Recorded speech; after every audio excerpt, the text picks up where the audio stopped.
Good morning, good afternoon, and in some cases, good evening, depending on where in the world you are joining us. My name is Carlos Velasquez, and I want to welcome you today and give you the bienvenida for our webinar, Increasing Access to Underserved Communities, including Transgender, African American, MSM, and Latinx, which is a part of the Getting to Zero 5-part series, Getting to Zero, Are We There Yet? This is the third webinar in our series, and I will be your moderator for this morning. Before we begin, I do have some housekeeping items to go through. The session will be recorded, and we ask that you keep your video and your audio off. Please contact Adam Ungson from HMA. If you have any technical difficulties, you can use the private chat.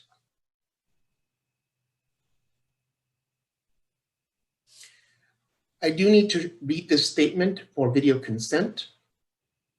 By attending this remote webinar event, you agree to the privacy policy of Santa Clara County Public Health, as well as the unassociated remote hosting service. Some of your personal information, such as name, image, and any shared messages may be shared with other meeting participants, and this is being recorded by HMA Associates. We will be offering the recording to people who want it, and it is considered part of public domain. Your remote attendance hereby discharges Santa Clara County Public Health from all claims, demands, rights, promises, damages, and liabilities arising out of or in connection with the use or distribution of this video recording, including but not limited to any claims for invasion of privacy, appropriations of likeness, or defamation. So that's the serious part, maybe too serious, for getting your consent. So if you don't want to be seen, don't turn on your video. And if you want to use an alias or a different name, go ahead and change your name, and that's fine with us too. All presenters of this continuing medical education activity have indicated neither they nor their spouse, partner, legally recognized domestic partner has any financial relationship with commercial interests related to the content of this activity. It is now my pleasure to introduce Rodrigo Garcia Reyes, the co-founder and director of Colectivo ALA. Nurturing Self-Efficacy Through the Theater is the name of his session for today. And as an introduction to Rodrigo Garcia Reyes, he is the director and co-founder of Colectivo Acción Latina de Ambiente, otherwise known as Colectivo ALA, in San Jose, California. He is also a health education specialist leading the countywide PrEP navigation program for the county of Santa Clara. In addition, Mr. Garcia is a theater director playwright, and he combines his passion for theater arts with his passion for public health using a participatory approach in which the community drives the creative process. And Rodrigo, I am going to turn it over to you now, and hopefully you have full control of the deck. Otherwise, just tell me what to do, and I am at your disposal, just like any good actor would be to any great director. It's my pleasure now to turn the stage over to Mr. Rodrigo Garcia Reyes. Rodrigo? Thank you, Carlos. Thank you. And thank you everyone who's attending this session. Carlos, I don't think I have the ability to change the, okay. So we will be focusing today about the work that Colectivo ALA has been doing as a mini grantee for Getting to Zero. Next. And Colectivo Acción Latina de Ambiente is a grassroots volunteer-run organization serving LGBTQ Latinx individuals in the Santa Clara Valley since 2001. One thing that is important to mention is that the majority of participants in Colectivo ALA are Spanish-speaking new immigrants, and we are fiscally sponsored by Valley Medical Center Foundation. Next. Our mission is to create a space for the freedom of expression individual growth, and community building for Latinx LGBTQ individuals. Next. So what we do, we have two components of our organization. One, we call it ALA, which is encompasses or focuses on social support activities. That includes a biweekly support group. We do an annual retreat for LGBTQ Latinx folks. We do several recreational activities throughout the year, and we provide information and resources to participants. And we also have another project within Colectivo ALA, which is Teatro Alebrijes, and this is our theater ensemble. In this theater ensemble, we provide theater training, and we produce per year 2 or 3 theater plays that we develop. These are original works. And the purpose of these plays is to reflect the experience of Latinx LGBTQ individuals. Next. This is a nice quote from Paulo Freire. No one is born fully formed. It is through self-experiencing the world that we become who we are. Next. So the objectives of this presentation, one is understanding the sociocultural factors that influence the behavior of Latino men who have sex with men, as well as exploring creative interventions using a participatory approach through theater in order to engage community in self-observation and self-efficacy. And we understand as self-efficacy as an individual's confidence in the ability to exert control over one's own motivation, behavior, and social environment. Next. Just to set a background about the work and the projects that we've done, we know that HIV disproportionately affects Latino communities in the United States. In recent years, new infections have been rising, particularly among Latino gay and bisexual men. We see that a quarter of new HIV infections in the US occur among Latinos. Of the new infections among Latinos in 2016 or up to 2016, 88% were among Latino gay and bisexual men. And among this group of Latino gay and bisexual men, 25 to 34 years old accounted for the largest number of new infections. Next. Some of the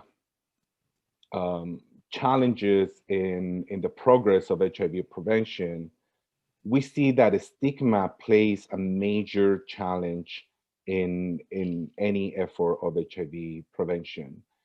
We know that not enough Latinos with HIV are aware of their status. This has to be because Latinos don't get tested very often or as often as recommended.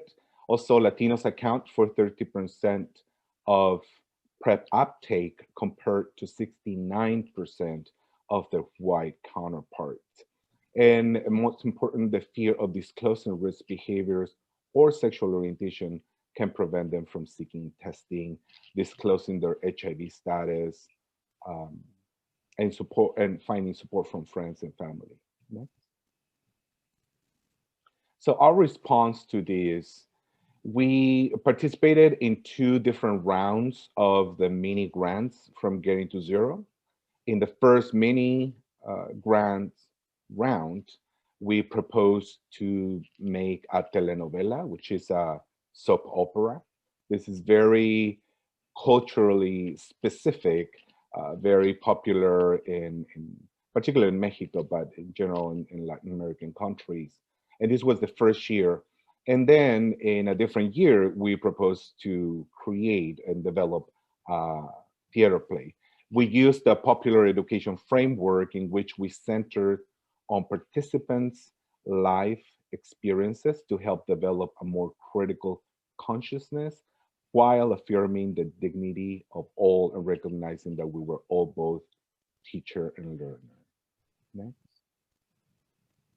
So the 4-episode web series called Siempre por Ti, Always for You, This used the telenovela or soap opera format to deliver the message about PrEP and HIV testing in the context of a family and friendship.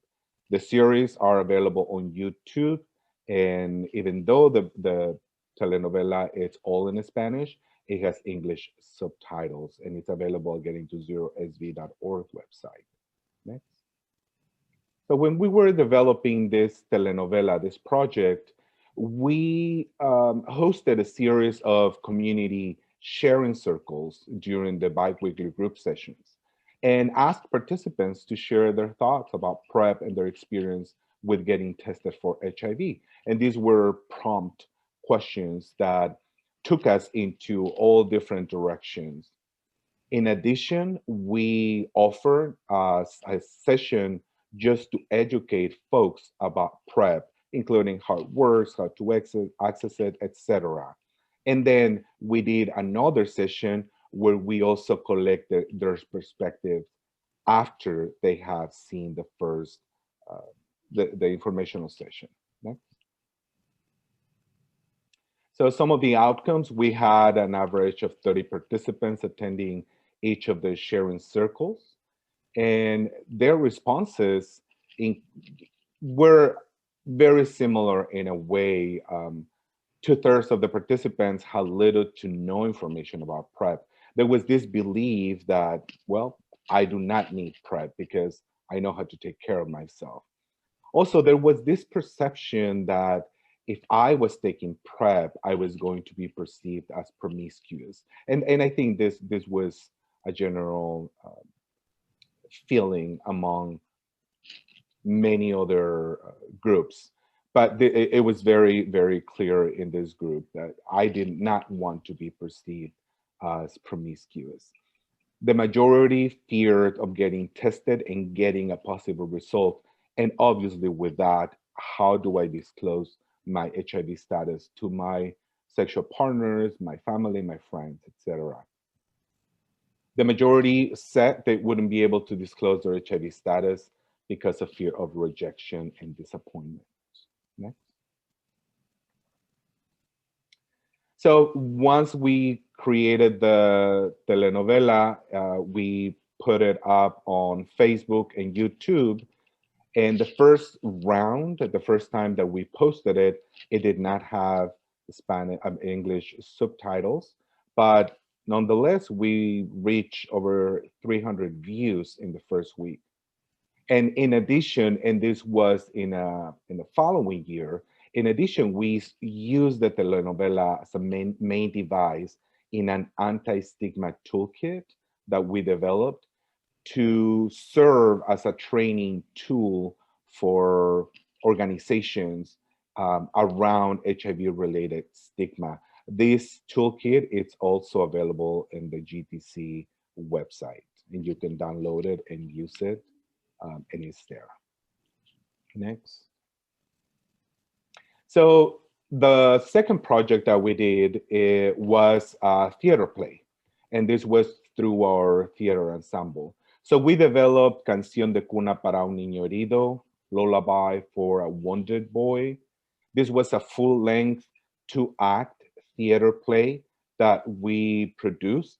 It was completely in Spanish, but it had English subtitles. Next. The play focuses on young gay men. And again, we wanted to address the priority group, which includes young gay men. So this story focuses on Emilio, a young Latino who is gay, who is at the crossroads of his life when he's faced with the possibility of having acquired HIV. This happens in a night where he has fever and then he starts dreaming. And in that dream, he encounters different situations, different characters. And we use that as a device to address a lot of the common themes that we saw in the conversations. Next.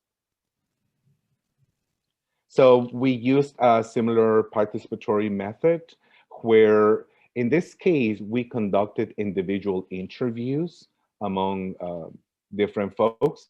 We interviewed 23 gay men, 3 lesbian women, and 1 transgender woman.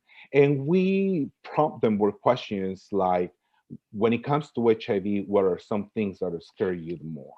As Latino, Latina, LGBTQ, what have been some of the challenges that you have faced? How comfortable you feel talking about sex with others?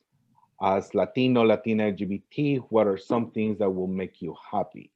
How comfortable do you feel talking openly about your sexual orientation, gender identity? So again, these were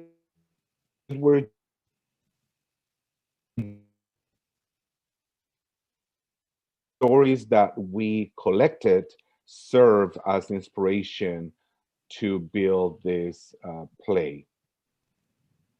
Next. Next.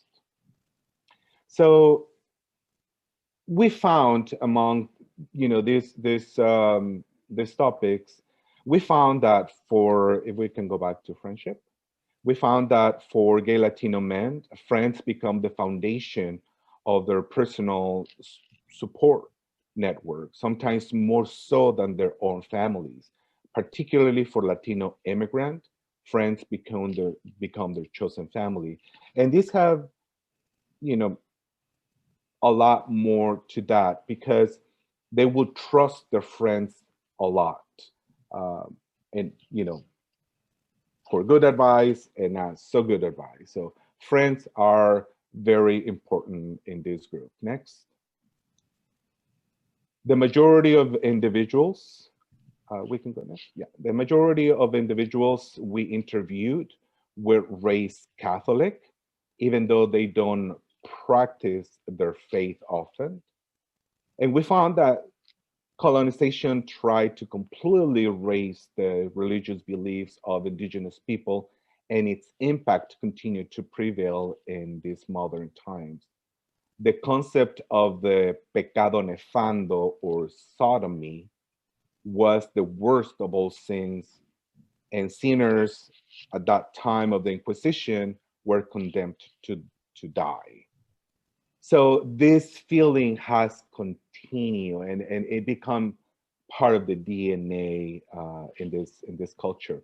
The fear of being condemned is still deeply ingrained in Latino culture. Next. In regards of machismo, machismo has been perpetuated in Latino culture through cultural icons, particularly highlighted in the golden era of the Mexican cinema, where there were a lot of images of patriotism, highlighting the qualities of being a macho. So the cultural value of machismo creates a barrier to acknowledge sensitive yet risky behaviors such as male-to-male sexual contact or substance use. Next. Alcoholism and machismo. So research shows that Latinos born in different countries have distinct behavioral risk factors. For example, the data suggests that Latino born in Puerto Rico are more likely than other Latinos to contract HIV as a result of injection drug use. By contrast, sexual contact with other men is the primary cause of HIV among Latino men born in places such as Mexico. All the participants that we interviewed were Mexican or of Mexican descent, and there was a common theme of alcohol being present in their families in combination with machismo. Okay? As part of our research, we wanted to include also the impact of institutional homophobia that is still so present nowadays. Uh, in the play, for example, we use the case of the CIA, which developed precise protocols for the investigation of homosexuals, according to a document released on April 19, 1999. But there have been some other cases like the lavender persecutions, in the McCarthy era. Next. We also wanted to elevate cultural values that can nurture self-efficacy, such as spirituality rooted in pre-colonial beliefs about two-spirit people who were perceived as shamans and healers, a concept that Catholicism completely destroyed and came to change. Next. We also recognize the impact of bullying and the empowering process of coming out. Next. Mental health was also an important issue that came up. The majority of participants mentioned that they had suffered from depression, and which led to substance use and other addictions. And some also consider suicide as a way out. Next. So towards the play, the end of the play, the character, the hero of the story, finds not necessarily the solution to his dilemma of what is he going to do if his result is positive, but he finds the strength to face it instead of avoiding it. Next. Finally, our hero goes back to his mother, who lives in Mexico. And this is something that it's so important to mention, because for immigrant communities, there is this perpetual desire of going back home. Many participants still have their families, their parents, their mother back in Mexico. And that creates a lot of it creates a big impact in the psyche and the emotional state of individuals. So we wanted to not give it a happy end, but to provide that sense of hope by taking the character in his dream to see his mother, who gives him the strength to then come back to the US. Again, this all happens in the dream, to come back to the US and then face whatever result he would have from after he would have been tested. Next.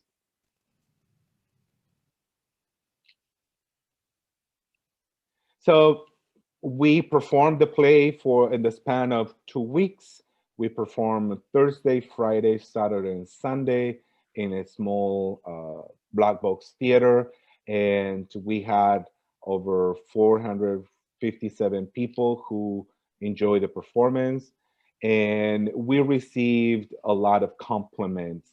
The cast was praised for the value of their performance as well as the content of the play. And something that we heard very often was the need to bring these stories to the stage. Next. Can we go next? Oh, yeah. So at the end of each performance, we conducted some surveys, and we had 120 people responded to the survey. And here are some percentages of who we noticed that a lot more women were more responsive to engaging in conversations instead of men, even though a big percentage of our audience was LGBT identified. They rated the play as excellent and very good. And when we asked them if the play helped them to better understand the impact of HIV-related stigma on LGBT people, 89% said they totally agree, and 10% they said agree. And when we asked them if the play helped them understand the importance of getting tested, PrEP, and talking openly about STD, HIV status, 85% mentioned they said that they totally agree, and 14.7 agree. So these really help to start a conversation with them. And again, in these casual conversations in the lobby and after that, folks mention how much they relate to these stories and how much they learn about all these issues. Next.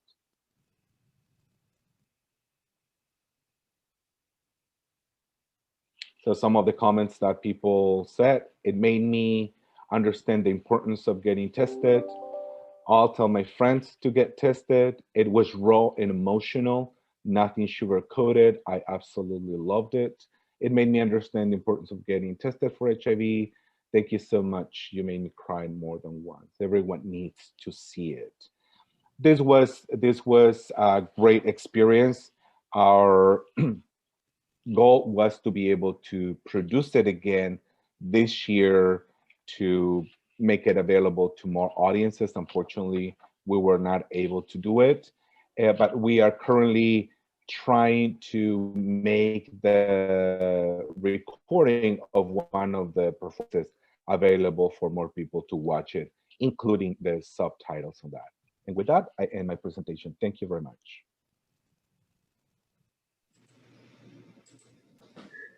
Thank you so much, Rodrigo. I have several questions that came to me in the private chat. So the first question I have is about stigma. For Latinos, it's often known as pena or vergüenza, shame or embarrassment. And can you talk a little bit about how stigma might be different for the Latino community in relation to maybe the white community or the general community? Well, I think it's the stigma that comes from the different cultural values that we had. For example, the stigma that religion created. And when we're talking about, for example, places like Mexico, where the majority is Catholic, this sentiment is so ingrained in the DNA of the culture. And therefore, the attitudes, the stigmatized attitudes are so unique to this group. Machismo is another side of the stigma that is also very particular in this group because of the culture. Very good. The next question I have, we noticed that you made reference to the mom and how the character in his dream is able to go back to see his mom.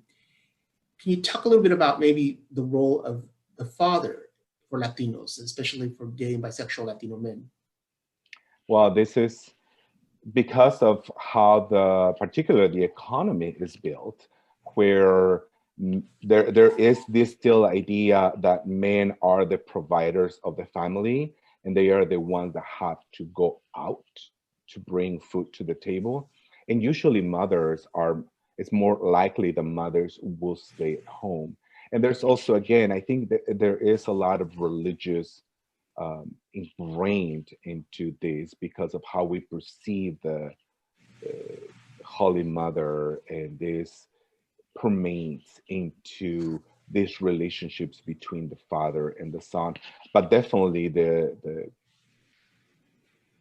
mother is it's deeper. The presence of the mother in the culture is deeper than it is the father, because the father is usually out working. Very good. There's another question in relation to the participants and the people who participate not only in the production, but also Colectivo Alam. Are the majority of the participants that you work with out, or are they closeted, or are they closeted with maybe their friends or maybe in their workspace as opposed to being completely in the closet? This is so important to mention because, you know, in different situations where we've had these conversations, we've found that, yes, not a lot of them are out to their families. One, because a lot of their families are still back in Mexico. So for their families, they're still considered straight. And here, you know, it's a reason why they feel more liberated here. And they might be out to their friends. However, something very important In different surveys that we've done in other activities where we ask about sexual orientation, a big percentage of men still choose to identify as bisexual, because we know that, you know, identifying as gay is like there's no way back. But identifying as bisexual is still holding on to the straight privilege, even though they've never had a girlfriend or, you know. But anyway, it's still an issue of self-identification. But that's something interesting that we've noticed. And some other guys choose not to check the box because there's still a lot of weight in saying, yes, I identify as gay. Okay. I noticed you mentioned something in relation to the use of PrEP and how some of the participants felt that they would be seen as promiscuous. So I'm curious to know that as an educator within the Latino community, do you feel that PrEP by itself has a stigma, and how does that play up against condom use? Well, I think in different efforts in HIV prevention, this feeling of being promiscuous still exists, even with condoms. You know, the fact that I'm carrying condoms might mean that I'm having a lot of partners. Now, before it was condoms, now it's PrEP. And this again comes from this religious belief of the monogamous couple, and the fact that having more than one partner would be perceived as a sin. But yes, there's still this perception that PrEP is only for folks who are promiscuous. And I, as in my interaction with people seeking PrEP, there is still a lot of resistance of like, no, I would not tell my friends, they don't need to know, etc., because of this fear of rejection. Mm. The next question I have is somebody coming in from Chicago. So the question is, are you doing any productions now given COVID-19 and social distancing? We are not, unfortunately. Again, we had planned to produce this play again. We did it last year, and we were planning on producing it again. We were not able to do it. And even though we have explored options to do it over Zoom, because of the distancing, it just hasn't happened. But I think we will continue to explore those options to bring more stories to the stage, either virtually or in person. Great. The last question I have is, what as an artist was a high for you in producing this play? For me, definitely, as a theater director and a playwright, for me, bringing those stories forward and seeing the reaction of people and seeing how they relate, we definitely didn't want, and we don't ever claim to represent a community. What we say is we bring the stories that we have, and we hope that those stories resonate. And when we put a production like Canción de Cuna para un Niño Herido, seeing the reaction of people and hearing the comments about how much they relate to the story, it's so rewarding for us. Mm-hmm. It's a connection. You're creating community in many ways. Exactly. Wonderful. Let me see. I have other questions that I may have missed. Okay, so I have one more question here that came to the chat and that everyone can see. Thank you so much, Rodrigo. This is coming from Michelle. Can you talk about any work your organization is doing with faith-based communities, given the importance of spirituality for the Latinx community? We are becoming, and we started to collaborate again as a grassroots organization. We are, as individuals, we are related to organizations, and for example, we have a presence. We bring a group to the sunrise ceremony, which is based on celebrating our indigenous identities. And for us, that is very important to promote these cultural values and to remind people that before colonialism, we were shamans and healers and respected in communities. So as far as, you know, with the church, Catholic or otherwise, we have not had opportunities to do it. That doesn't mean that we won't. We definitely are always open to do, but as of right now, we haven't. That's great to know. Thank you so much for giving us your talents and insights and sharing with us the amazing work that you're doing with Colectivo Ala, Rodrigo. And so now we're going to take a quick little break. You can stand up and stretch. You can go get another cup of coffee or some water, because we're going to be transitioning into another panelist. So thank you again for being here. And we will just take a quick 2-minute break. Thank you.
So Mana, are you with us?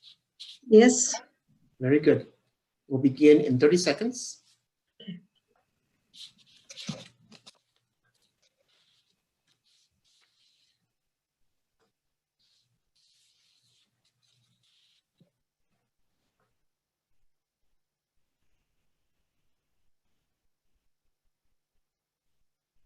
Good morning, good afternoon, good evening, depending on where in the world you are joining us. My name is Carlos Velasquez. It's a pleasure having you with us today. We are now going to go into our second session for today's webinar, Increasing Access to Underserved Community. And I have the great pleasure of introducing Mana Taklamariam. As a reminder, all presenters of this continuing medical education activity have indicated that neither they nor their spouse or legally recognized domestic partner has any financial relationship with commercial interests related to the content of this activity. Mana is the founder and CEO of African American Community Health Institute, ACHI. She has received much recognition over 25 years for leading culturally competent public health services and working with underserved communities. She has over 30 years of public health community experience in pioneering innovative behavioral approaches and designing public health programs. She received the Women's Policy Distinct Woman of the Year Award in 2007. It's my pleasure to introduce Mana. And Mana, just tell me when you're about to have me change a slide, but your stage is all yours, Mana. Welcome. Thank you so much, Carlos. Good morning, everyone. It's a pleasure to be present today. And before I start my presentation, I would like to just spend a few seconds to commemorate and just remember the ones who passed away, which is the very 32.7 million lives within the United States in the last 4 centuries. So if we can just close our eyes and just remember, we might have friends, patients, family members, or close ones where we would like to remember, and just hoping that today's presentation also will bring us a light to really save the whoever we can save in this world. So let's start just concentrating.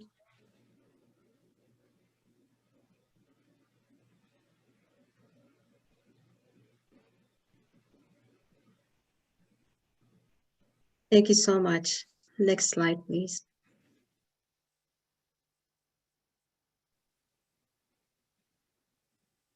Thank you, Carlos. Next. So today's presentation, well, I will give you a brief background on how I started ACHI, and then our focus would be mainly to really speak about the stigma related problems that exist within the underserved community, and when it comes to healthcare services. So as you can see, the content of the material will go through the demography, and when I talk about the disparity, of course, I'm talking about the African American as a whole, including the Africans that come from diaspora, as well as people who are undocumented. We have a lot of people who are included in this package. So I'll be later focusing on the different culture and the norm and the value system. Next. Our learning objectives today is mainly focusing on identifying the basics of stigma, layers of stigma, and barriers associated with the healthcare services, to determine the effects of stigma in the healthcare and also the well-being of the underserved community, to review misconceptions and challenges related to HIV prevalence and the HIV prevention, and to develop a critical thinking on how to design an effective prevention program and implementation in the culturally appropriate way, or appropriate activities. Next slide. So to just bring a little insight, I would like to briefly raise 3 questions, and I would like your feedback. So I know that for some of us it's morning, and some midday, and some evening. So this is just a little exercise to just warm up the whole process. So question number 1 would be, what is the percentage of Black African American population in the United States? If you can guess, I would appreciate it. I will read the list, and if you can raise your hands, I would like to see how many people would guess right. A is greater than 50%, 45 to 60%, 30 to 45%, 15, 20%, or less than 15%. Okay, my next question is next. Same question, except what about the Black population or the African American population in California? So can you guess which one is the answer?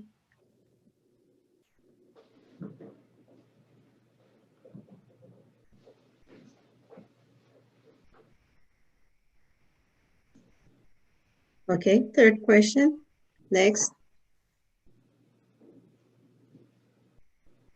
what is the percentage in Santa Clara County?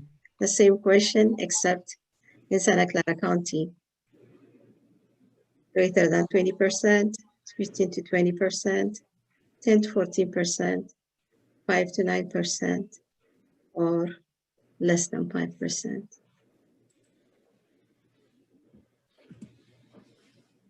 So if we go back to question number 1, I don't know how many of you answered. The last one is the less than 15%. It seems like a very small number, right? And then on question number 2, if you answer 15% in number 1, you're right.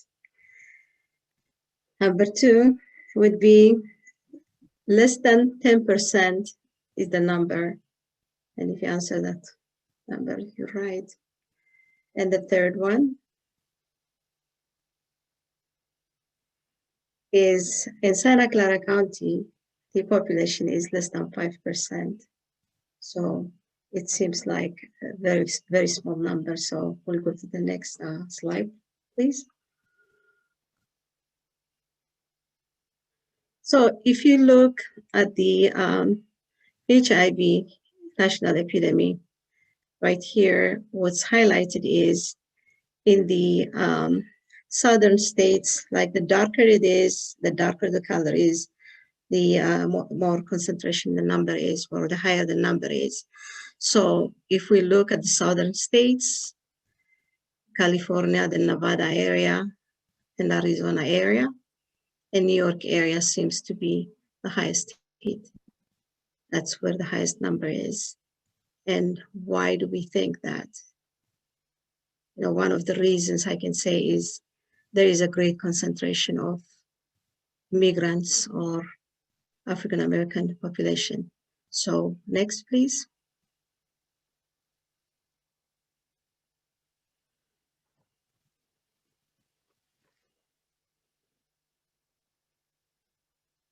So the HIV in Black African American population is totally, I mean, we need to look at it from not only the number, we're taking the from 100,000, the rate of the Black population that have been infected or diagnosed with HIV is 37,832, and the new HIV diagnosis in the United States, this is like United States as a whole, it appears in 2018.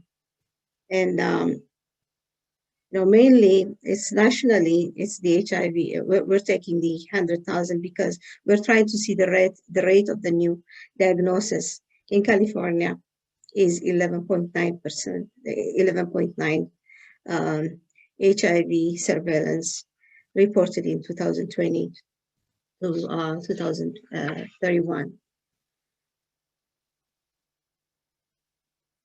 So identifying the demographic and geographic hotspots of the HIV infection is crucial because this would help to interrupt and disrupt the kinetics of the HIV spread in the United States. Slide.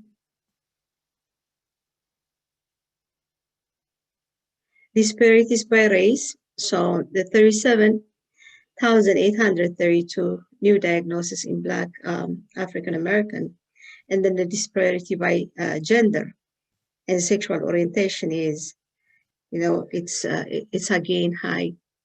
And next slide.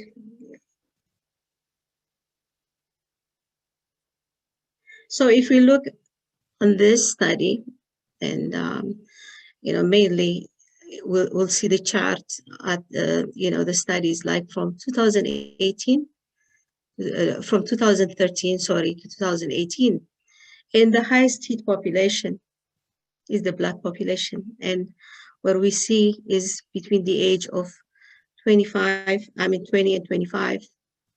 And as you can see also in the list of ethnic diversities down the chart, you know, the highest number that appears is also Black population. And this is, again, we're taking the other races and comparing it. So when we look, we're not looking only the number of people that appear, the number of the population, but also we're taking from 100,000, how many are infected. So if you look, next chart, please. The HIV diagnosis in the number of the year 2018, in the previous chart, that was identified, there is no change between the 2013. There is the 2013 to 2018. There is not much change. Why is that? Especially it's in all the ethnic races, but the Black, the Black community.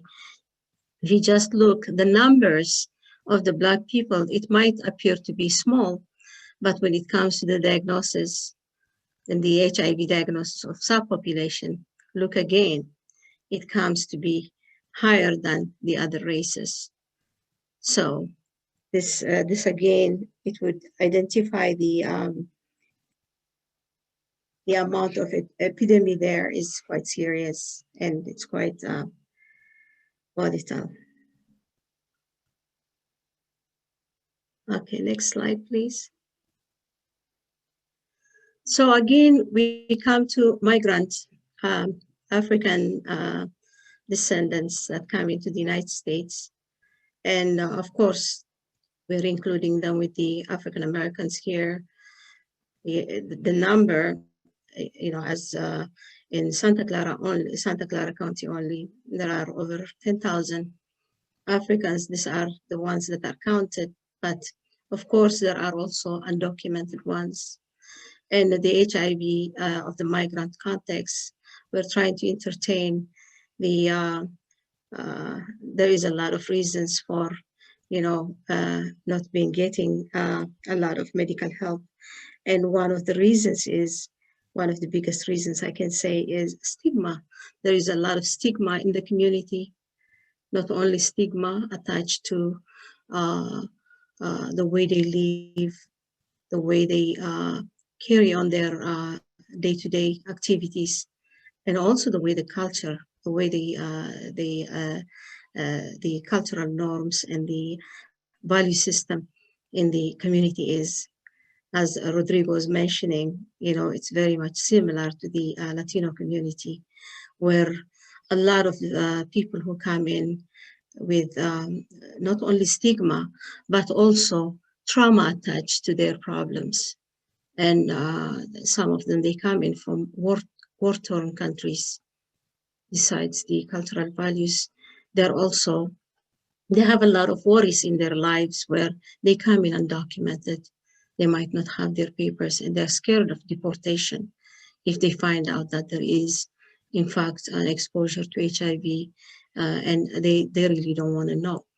And some of them, they're very stressed out, and they get into chemical dependency, where they become alcoholics, or they depend on drugs. So they become promiscuous by default, and they get the epidemic, they get the disease, and unfortunately they don't want to know, because of certain barriers, the stress that's attached with the community, where there is a lot of stigma. They don't want the community to know them that they are promiscuous, or they're really going out with other women other than their family, because it's a taboo. You cannot talk about sexual issues. And a lot of them also, there is no openness when it comes to sexuality. And even with their friends, a lot of times, they cannot tell the truth, because they don't want to be isolated. They don't want to be labeled as such, where promiscuity is not really an accepted thing. And I'm sure in so many communities, it's not accepted, but specifically in this community, there is no openness. And also there is lack of knowledge. Because of lack of openness, a lot of people, they don't want to discuss. It's like they're scared of the unknown. So it goes on and on and on. And in addition to that, also they have to support family, and they have to really think about their family back home.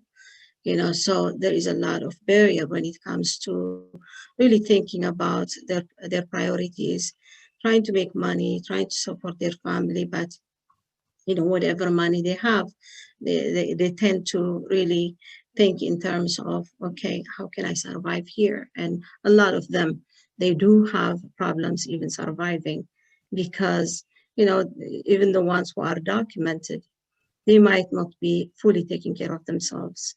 So that's another stress where they kind of feel like they're neglecting their family, and they're neglecting their responsibility.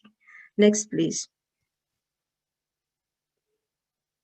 So when it comes to the services of the underserved, well, actually, a lot of it is, we're talking about the culture, the norm, the barriers, and I just stated all this because, we're seeing them, like as professionals, we're trying to really help them, and we're saying, oh, there is a lot of help that's available.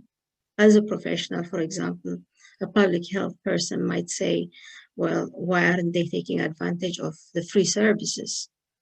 And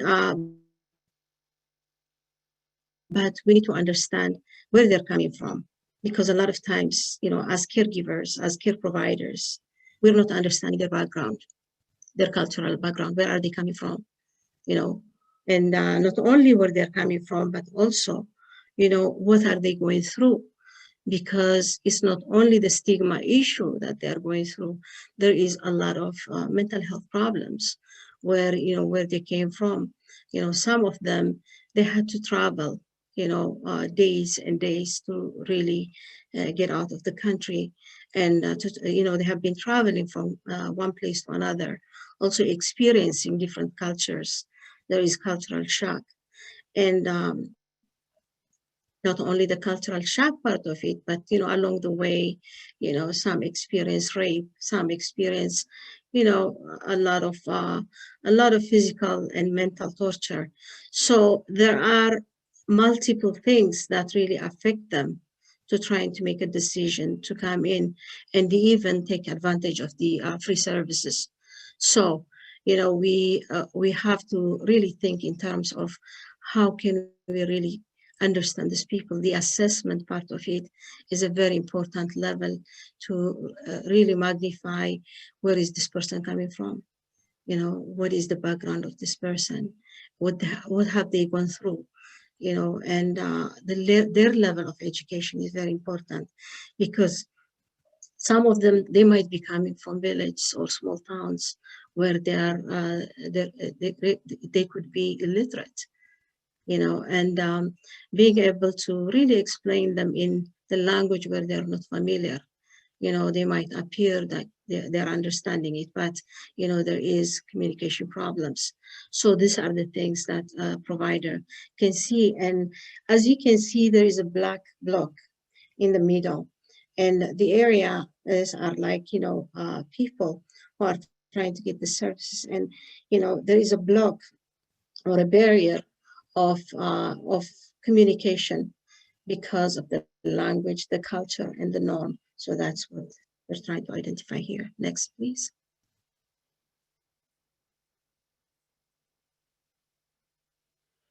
So with ACHI being the organization, and we've been around for over 25 years, we've been working a lot on the needs of the clients, not necessarily on HIV, but, we've been incorporating a lot of different types of services.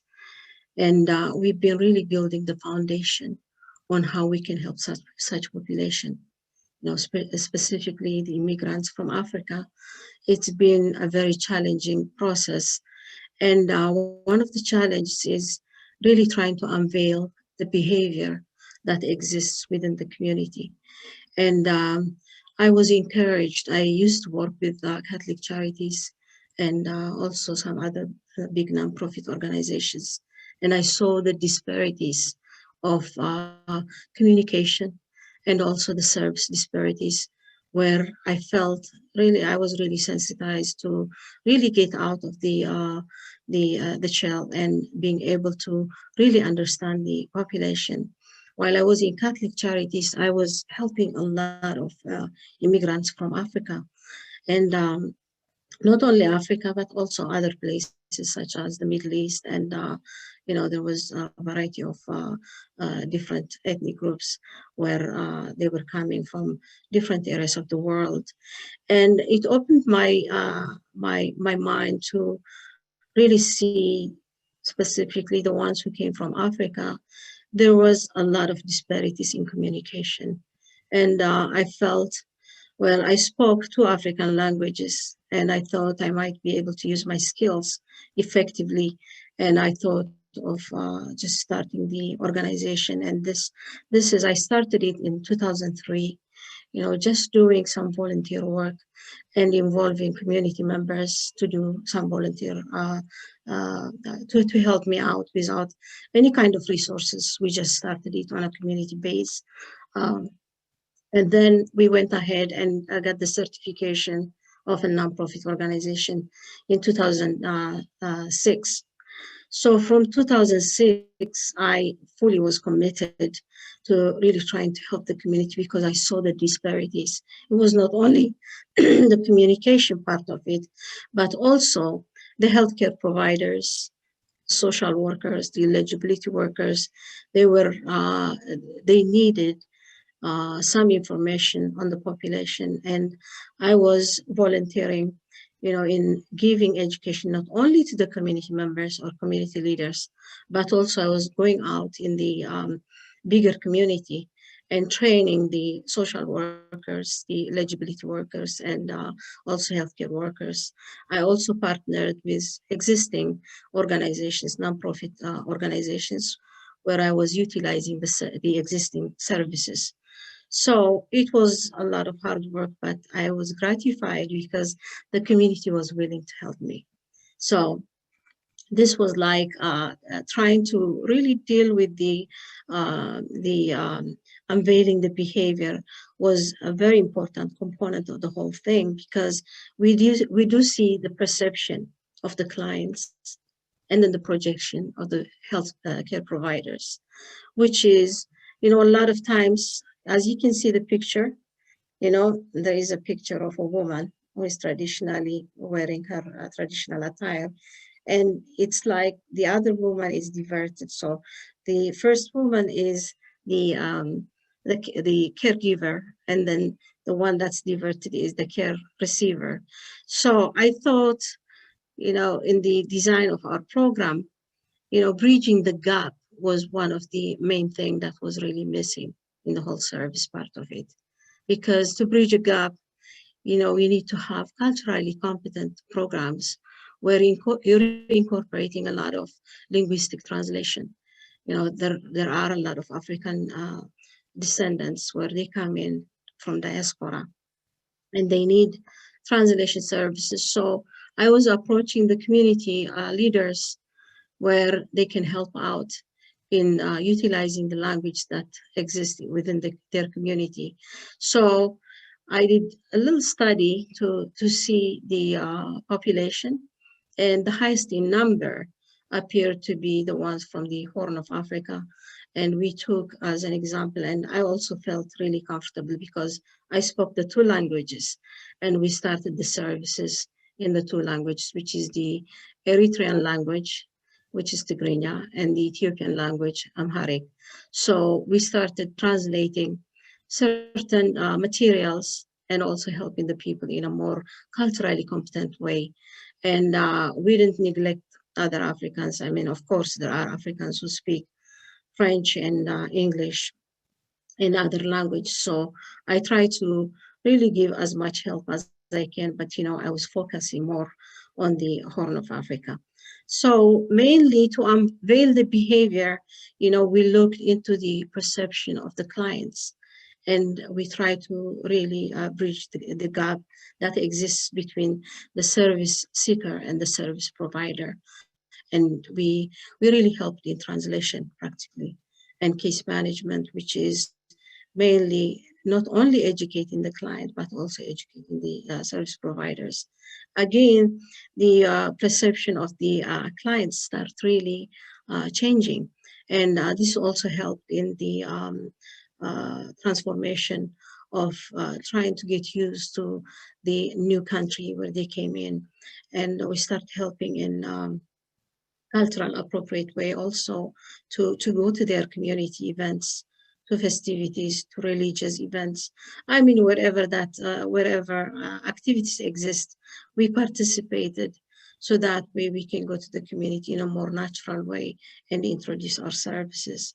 So within the community events, also the service providers, I was invited to the social services to give insight to the eligibility workers, and have been giving a lot of training to even some doctors.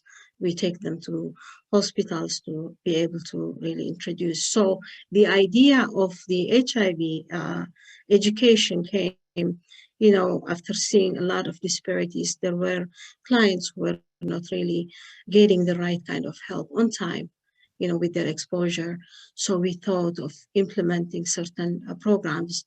But before we try to really jump in and start the HIV program, we've been dealing a lot with their physiological needs. We tend to really look into Maslow hierarchy of needs very carefully.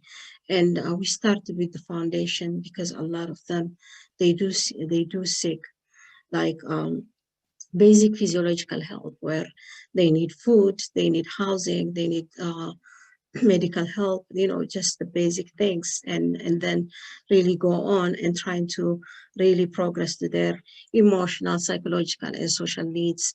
So next slide, please.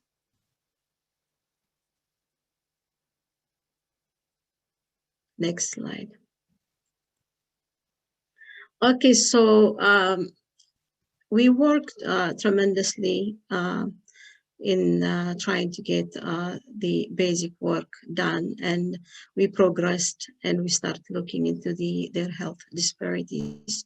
So going back to the HIV prevention challenge, and we decided to start the program just in 2019, and this is like halfway of 2019, because we saw the importance of the education in HIV/AIDS, because we've seen a lot of people, like I said earlier, their HIV situation was progressing into AIDS, and they were facing a lot of challenges, not only within their family, within themselves individually, but also, they were forming families where, children were born with the disparity. So we decided, at least being able to really educate them and getting help would really, assist the population to really understand the seriousness of the problems. So what we did was we approached the Health Trust and applied for the mini grant, and we started the program on the 2019. And again, we've used a lot of previous, models that we used in the organization that we've developed in the last 25 years. And we try to tackle loose ends, and but it's been a great challenge, because there is inadequate sex education, as the immigrant family. A lot of times they're not open, especially, if you look into other immigrants, at least they would be able to really discuss their situation. But in this case, you cannot even mention the organs, the physical, the physical, appearance. It's like, people are not open at all. They are not comfortable to talk about sexuality. So what we did was, instead of talking about the sexual disparity, or the sexual illnesses, we start talking about sexual health, to make it really positive and to invite the community. We were trying to be really tactful in our education. So there was a lot of stigma and trauma also related to HIV. Not only HIV, but there is a lot of stigma, period. But included with the trauma, it was just such a challenging thing to really discuss the issue of HIV.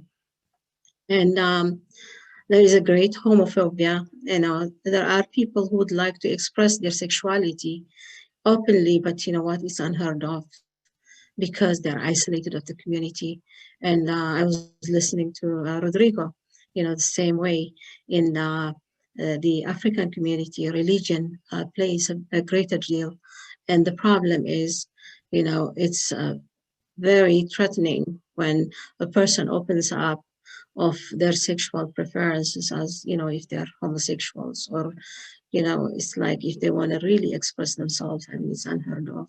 Forget about homosexuality. Even the heterosexuals, they don't talk about their sexuality. So we really had to involve the education. We have to do some basic education so that we can assert the community, the family members. We try to include the family as a whole and the community as a whole to educate. But with church leaders, it's very difficult. Like everyone else, there is this block where you cannot even really mention it. So that's another challenge. So the low condom usage. Some of them, they're negligent. They just say no. I don't want to use it. But also, like I mentioned earlier, there is a lot of substance abuse where people use alcohol to really forget their problems or to really decrease their stress, and they just neglect themselves. They don't use the condoms, and they that really leads them into retaining the disease. So there is low also testing rate of and access. So testing rate of access, there is an access, but unfortunately, there is less information. They a lot of them, they don't navigate the resources properly. So people don't go and get tested. And even some of them, it could be the fear of the unknown. They are scared. They don't want to find out, like because of the reasons that we stated earlier. And then, of course, we talked about the substance use and the isolation and the stress, related to it. And then high rate of the STI, because of the promiscuity, there are a lot of people who have other sexually related diseases where they don't tend to find out. There's hepatitis B and gonorrhea and syphilis and all that exists. So they really don't want to find out. So a lot of education is needed in that area, and it's quite a challenge. Next, please. So we try to bring a little metaphorically to explain like how we can really do the prevention framework. That is the knowing the path, walking the path, and guiding the path. And that's why we're trying to sort of involve the community members, because they know the culture, they know the norms and the value system. In this tree, as you can see, there are seasons, of this tree where, there are 4 seasons, and the 4 seasons, we know the tree can change colors, right? So the leaves, we know when they fall or when they change colors, and exactly with the people of the community, it's like knowing, what they're going through. It kind of helps you to really understand what the situation is. And then also walking the path, meaning you don't necessarily have to go to walk of, the condition what they're in or, what they're going through. But, you have to create empathy and understanding. And then you would be able to really guide them. And next, please. So we've developed a blueprint of the stigma reduction and prevention. And I think one of the things we did was trying to really understand the HIV epidemic and disparities of the underserved community. This, I'm saying it for the providers, because a lot of times, the providers' understanding is, well, they're saying, oh, there is an available resource that's available. How come they're not really coming and taking advantage of it? So you really have to really understand the situation where they're in, and then exploring cultural differences and communication gaps, and a lot of it is culturally. We need to really value the culture, and then also understand their language, because a lot of times they might appear to be understanding what you're saying, even the English speaking people, medically, they might not comprehend what you're trying to say. So it's very important that you get the message through correctly. And if possible, it would be nice if you can use like methods, let's say, for example, if you can use a translator or someone who really understand the medical condition, because there are a lot of translators that are being used, for example, but they don't necessarily understand the medical terminology or the medical details of the whole disparity. So it's really highly important to really use someone who has a knowledge of the public health or healthcare services. So it's also addressing the healthcare services barrier in the Black community is very important, because a lot of times people have a tendency to say, earlier we saw the number of the Blacks is very small. I'm talking about the generally the African American number is very small. But you know what? If you look in the rate of the disparity, it's quite high. Actually, it's the highest. And it's very critical that we really take measures to really help such population, because it's overlooked. Numbers are small and the population is small. But you know what? The rate of infection is very high. And, they're not really getting, the kind of care, because, there is a lot of misunderstandings, or there is a gap of communications. So it needs to be really taken seriously. And then empowering women. Earlier, Rodrigo was mentioning about the position of a woman. Same way in the communities that we really deal with, women have a very detrimentally important position in the family. They're connected with everybody. And, like Paulo Freire says, if you're educating a woman, you're educating a nation. And I don't mean that men shouldn't be educated, but a lot of times in such a culture, women have the position where they're taking care of the family. They're the ones who are, bearing the children, not only bearing the children, but also, when it comes to family, the family, she's the caregiver. So it's very important that we really educate them, because once you educate them, since a lot of people dwell on her, should be a great advocate in the family. Next, please. So, we were fortunate enough to really get some assistance from the Department of Public Health.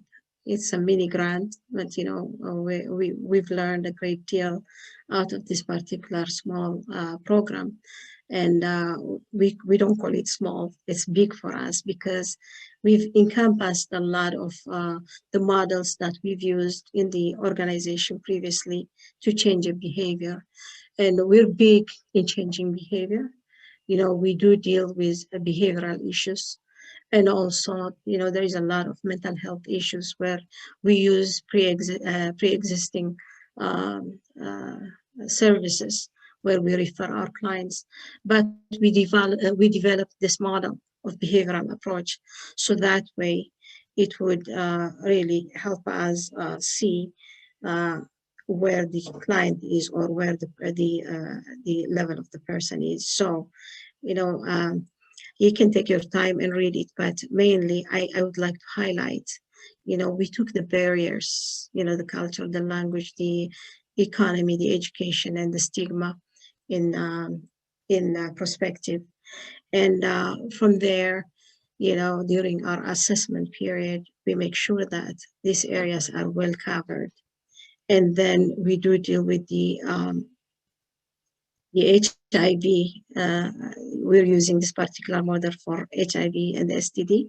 So mainly, we look into the HIV situation where, from there, we go on to really refer a person, let's say, if they are really tested, positive, we encourage them to really continue their medical care. And then if not, then we encourage the PrEP usage. So the PrEP usage, mainly, we haven't reached that stage yet, because, we're trying to really create a foundation on how important it is for the members to really understand. So here, education is very important, and we're incorporating a lot of education to really help the participants, as well as also educating the volunteers and the community leaders and members to really understand the importance of the testing.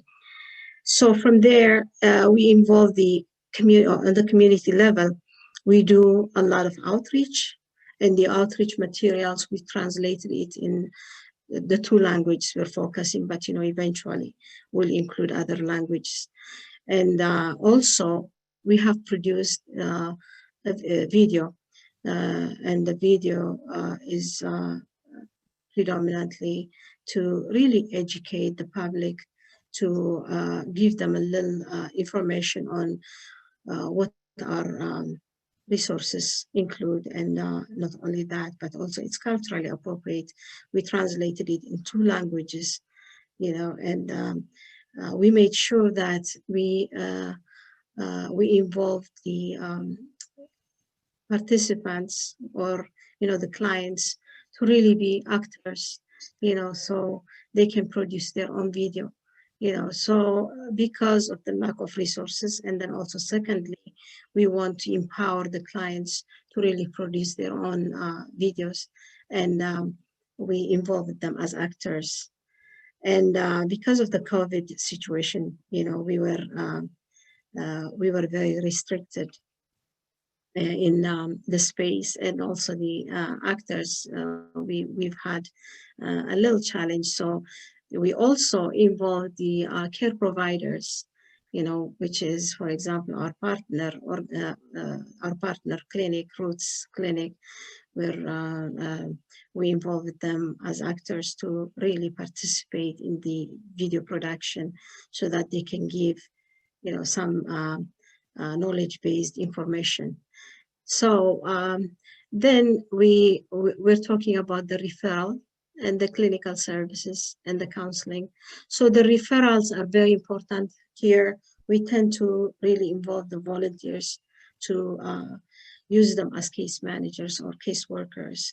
And this is where we really use other resources, and we make sure that the person is accompanied by someone who speaks the language, so that way, they might need some extra resources, such as housing, food, and other physiological needs need to be fulfilled, besides their medical needs. And we make sure that they're connected to services. We help them navigate the resources that are existing in the community. Then the clinical services, mainly if, like I said, if they are free of the disparity, I mean the HIV, then we make sure that they're protected, and we try to see at their insurance. If they're not insured, we make sure that we introduce them that there is free insurance where they can use the resources at in the Department of Public Health or even other clinics. And mainly we're using Roots Clinic at this point. And then if they're found that they have HIV, if they're exposed to HIV, then we make sure that they're getting some extra support in counseling. Counseling is a lot of times very challenging thing, because a lot of people back home, they are used to going to their elderly, in the community, like they talk to them, and or their priest in the church. So we had to really incorporate some other education through our mental health education program, which previously we've produced a video also on the new immigrants with the help of the Prop 63 in the mental health. So we use a lot of our information before they go to counseling. We educate them how important counseling it is, for their situation, but we're there to support them. So sometimes our volunteers also, they help them to encourage them to really come and talk to them in a very unstructured way, because a lot of times counseling is not really the usual thing in the community. So we try to be really tactful before we refer them to the real conventional counseling. We do some counseling work within the community.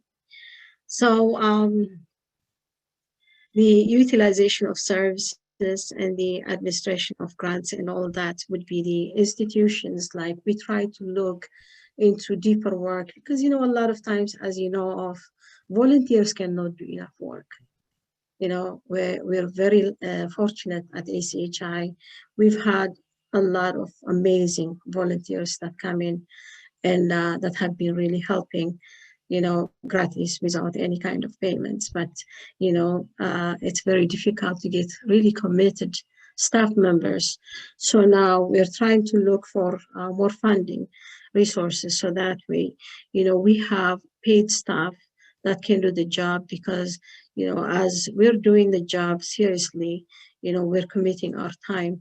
And so far we have amazing, for example, I would like to really, as I am in the subject, I would like to thank my volunteers. We have some scientists, some epidemiologists, some nurses, and some doctors who give their free time to the community. And we've been blessed to really use their time. But also through institutions, there are clinics like Roots, for example. We're really fortunate to work with Roots, and also with the Department of Public Health. We've had individuals who are culturally sensitive. Like, I would like to really thank Jamina here. She's been very supportive in giving a lot of information on the disparity, and also resources. So, we've been fortunate to at least create a foundation, and then being able to really create a program where we're beginning to lay out foundations, so futuristically we can give better help. Next, please.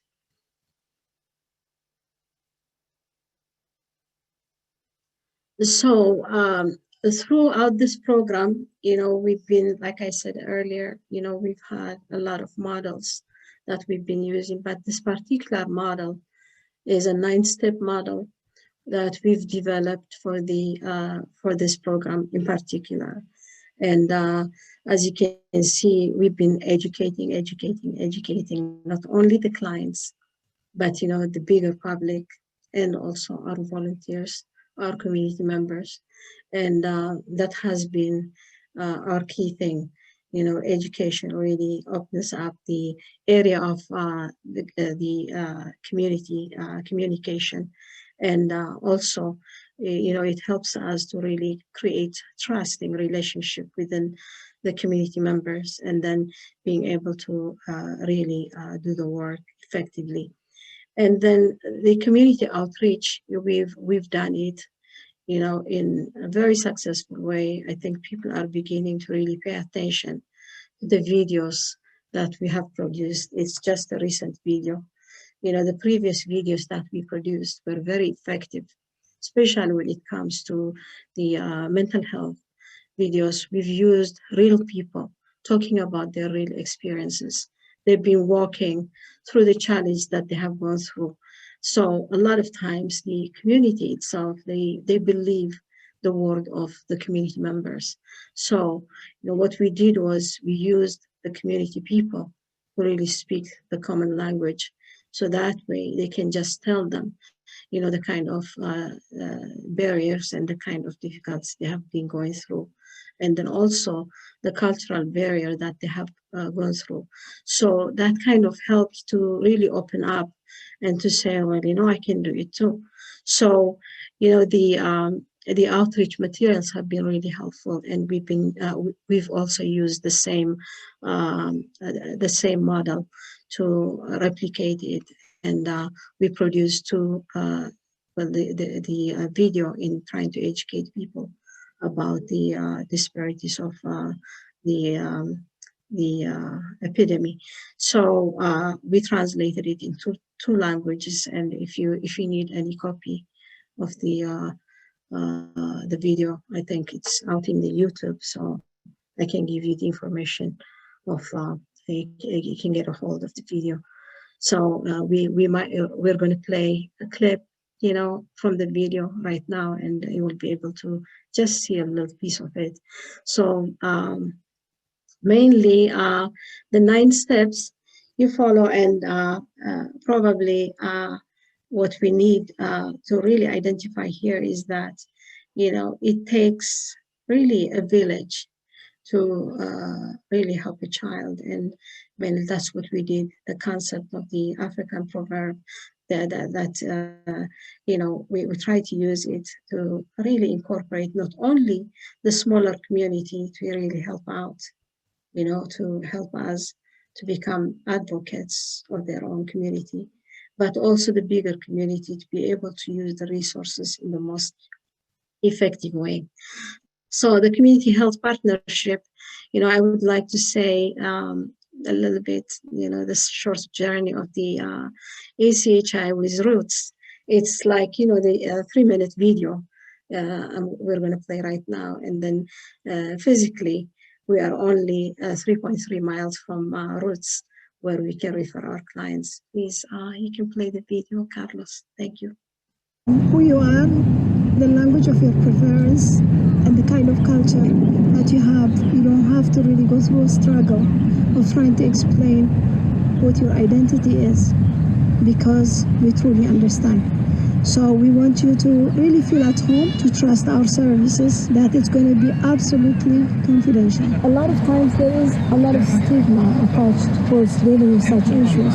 So we create a very safe environment where confidentiality is the key. I think it's very important that you trust this organization, because the minute you come in to ACHI, it makes you feel at home. Hi, I'm Alma Burrell, and I'm the director here at Roots Community Health Center. We know that our culture and our culture community is pivotal. We really try to provide that sense of community, especially for those folks that don't have anyone they may not have family, or they may be a new immigrant to this country. And so we want them to know that you can come here and we will be your extended family. So when new patients come to Roots, we usually have them check in at the front desk here, and we usually gather some basic information from them. Then we let the provider know that the patient is available to be seen. And so this is our lab, and basically the patient would sit here, and one of our medical assistants would do a blood draw on them that we send to the lab, and we do just some basic lab work on them just to make sure that our patients are healthy and to see if there's anything that we need to address.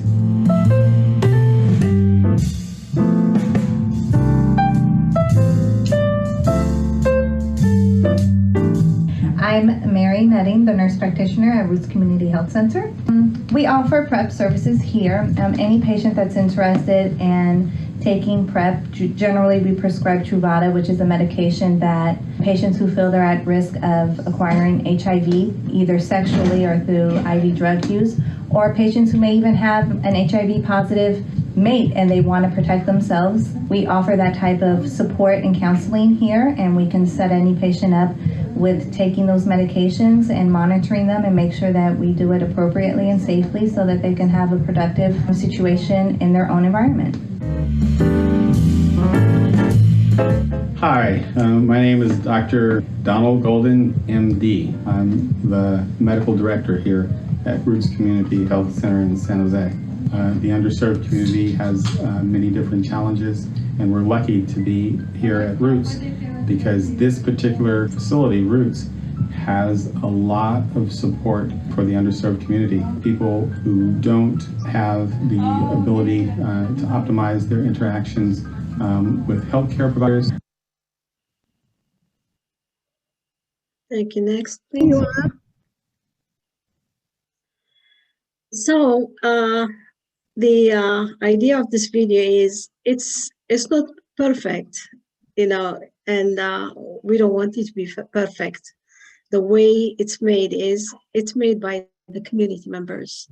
You know, as you can see, you know, the resources that we had was very limited, and the decision that we made was we needed informational video where we involved our clients to really video the whole thing, videotape the whole thing, and also we have used the care providers also as actors, and we even had testimony from a client talking about his experience, you know, and what it is that they have received from the organization and also from the clinics, so that way to motivate others. It's like a word of mouth where the community believes. And we try to incorporate culturally sensitive and culturally competent information so that people become attracted and be able to use the model. So we're really fortunate to really produce the video. We're very proud of it because it's made by the community, and futuristically, we want to really involve more and more clients to come in and become actors, and also to become counselors or even involve them in the work of the organization. So that way, you know, first of all, it's they're more effective, you know, people would listen to them. And secondly, also, they're, you know, we can motivate people from the same community, so that way it's cost effective. So in summary, you know, it's all about building trust. As you can see the concrete here, you know, building trust, you know, is the main thing. You know, if you don't have a rapport between clients and the care provider, I mean, your whole care situation, you know, fails. And a lot of people, you know, like if we go back to the statistics, if, you know, you don't see a lot of change in the work that you're doing if you really, you know, underestimate your client, because, you know, really making the effort to do the foundation in building trust is one of the main things. And then secondly, expanding culturally competent programs, you know, making sure that, you know, you understand the culture of the person. And then also you really, you're providing the linguistic capacity so that we are communicating effectively. And then raising awareness in the disproportionate of nature of the community is very important, because a lot of times from the care providers, what you hear is, oh, this is a small population, it won't matter. But, you know, if you look at the rate of infection that's happening, is quite high and is quite volatile. So it's very important that we are mindful to really understand the situation in such communities. And adapting community level approach to reduce HIV infection is also it's a very important process, because the small underserved community, they are very highly risky communities. So if you don't take them seriously, it can really become a problem in the bigger community. Next, please.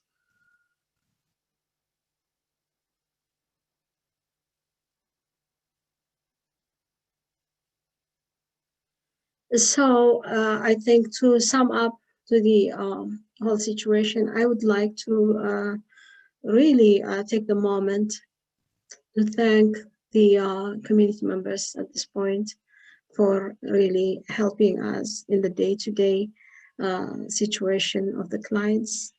The community members, when I say, I'm not really only saying thank you to the smaller community, but also the community at large, in the institutions, in the clinics, in the humanitarian organizations that give us a hand, so that we can help such community with whatever we can. And I think I'm done. And if you have any questions, I would love to really answer them.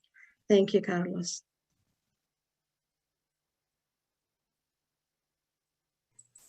Thank you so much, Mana. I think we have Rodrigo with us as well. So Rodrigo, if you can come back on stage, show us your video, unmute yourself. I have a question here. So in Latin America, there have been small but significant changes in terms of curtailing or addressing homophobia with constitutional and legal changes in Mexico, Costa Rica, Argentina, Chile, and Brazil. And so the question is a similar change happening in African countries, Mana? Are countries changing to accept gay, lesbian, bisexual, transgender communities, or is there still a long journey? I would say in some countries, they're incorporating a lot of education, but in some, it's quite a challenge. A lot of it is, like I said earlier, it's very difficult with the religious communities, as well as also the culture itself. Like there is a lot of machismo attitude where, people tend to really avoid the discussion. That's the problem. I mean, like I said earlier, it's let alone the homosexuality, even the sexual health itself, to talk about it is a taboo. So there is a lot of education that's needed. So a lot of times we don't want to overwhelm the community members here, for example. When we try to educate them about homosexuality, I mean, we have to really cover the basics of sexual health first. So I would say there is a long way to really accepting it. It's very challenging. Very well. How about for you, Rodrigo? There have been some changes in some Latin American countries, but amongst the clients that you worked with, the people that you worked with, do you see that change? I think there's definitely a change in some attitudes. I mean, in Mexico, gay marriage or same-sex marriage is allowed. And if you go to Zona Rosa, which is kind of like the main hub for LGBTQ folks, you would see, young men holding hands or, showing affection. But let's not forget that, again, there is a deep relation with religion, and religious values are very ingrained in the DNA of the culture. So I think that there is some tolerance, there is some change, but there are still deeper issues still ingrained, and I think it's still going to take generations to overcome those issues. Very good. That was interesting that you both quoted Paulo Freire, and he said if the structure does not permit dialogue, the structure must change. So I'm wondering what has to change structurally in order for dialogue, attitude, stigma to shift. What do you think, Mana? I think a lot of it is the involvement of the participants. As you know, of Paulo Freire was very successful in New Guinea in Africa. You know, he did a lot of study, and we've used a lot of his model in our organization, and it was very productive. And actually, the models that he used, it fits in the African lifestyle, very perfect. He has done a lot of education in markets, in marketplaces, and places where people felt like they were doing their daily life, their daily work, and they were incorporating his models. And I would say that's one of the reasons we're going out in the community and reaching out the church and the community places or the festivities or the events, because you know the idea is to really dialogue in a more natural way instead of intentionally structuring the way of life where you're saying, okay, let's come together and have a workshop. That doesn't work.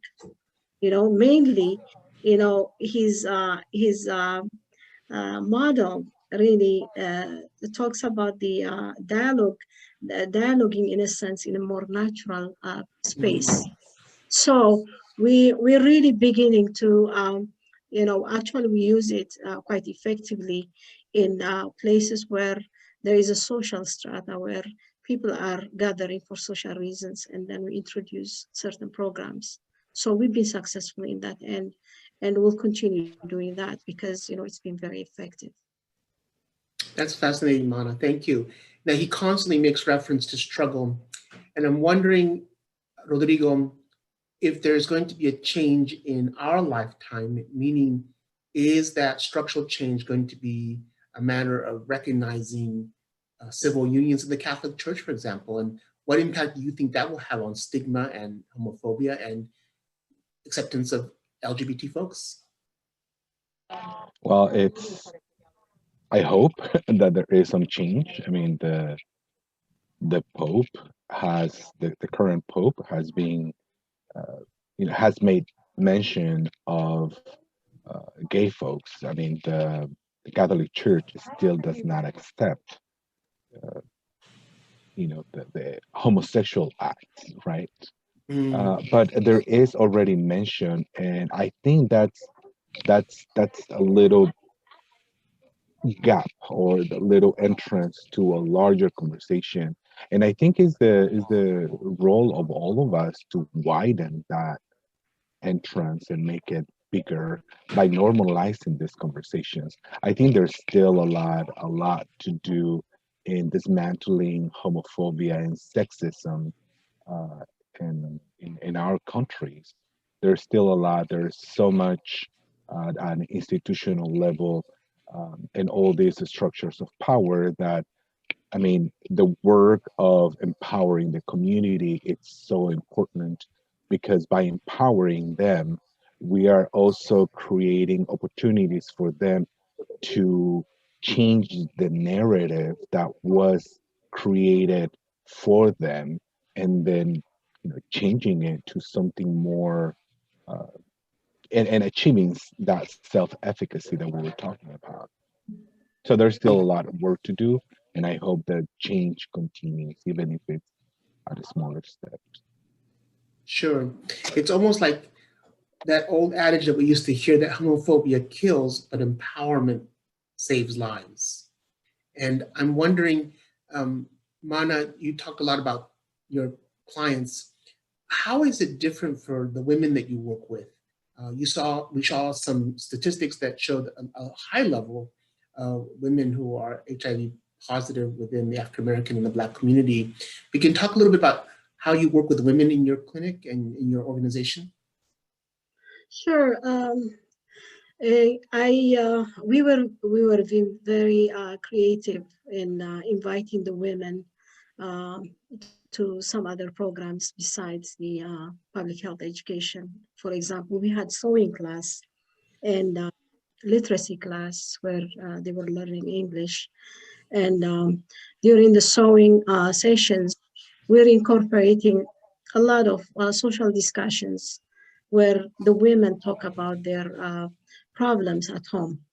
So we've had a lot of women, wanting to really talk separately, like, individually, after, a long dialogue with their colleagues, because they find out about our services through the sewing class, English class.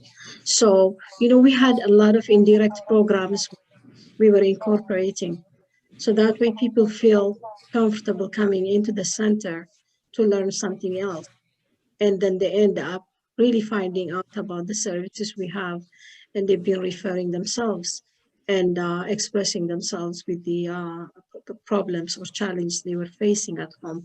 So a lot of times the women, we try to educate them in such a way that a lot of them, they stay at home and they take care of the kids, and the father is the winner, like other cultures, like in the Mexican culture.